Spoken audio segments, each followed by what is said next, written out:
الأعداء التي كادت بالدين الحق وهم يهلكون ولا يبالي ولد المسلم بعين الظالم الحمرى إذا تقرر المسلمون।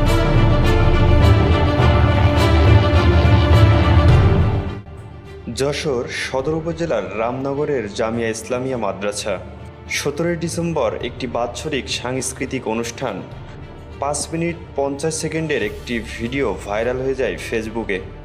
ভিডিওতে দেখা যায় মুখোশ পরা একজন আরবিতে বক্তব্য দিচ্ছেন।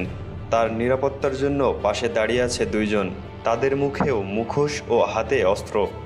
ভিডিওটি ভাইরাল হওয়ার পর দেশ জুড়ে চলছে তোলপাড়।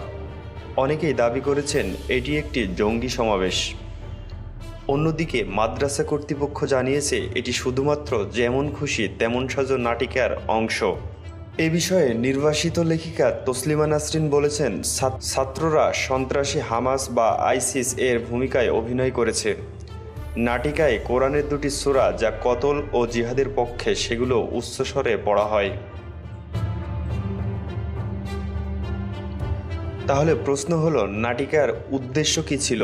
এটি কি শুধু বিনোদনের জন্য নাকি ভুল বার্তা পৌঁছানোর মতো পরিকল্পনা?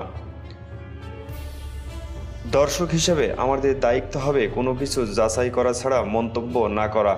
আসল তথ্য যাচাই করা দায়িত্বশীল নাগরিকের পরিচয়। সোশ্যাল মিডিয়ার কোনো বিষয় দেখার পর তার সত্যতা যাচাই করা খুবই গুরুত্বপূর্ণ। আপনারা কি মনে করেন? ভিডিওটি সম্পর্কে আপনার মতামত কমেন্টে জানান। আরও এমন তথ্যবহুল ভিডিও পেতে চ্যানেলটি সাবস্ক্রাইব করুন এবং আমাদের সাথেই থাকুন।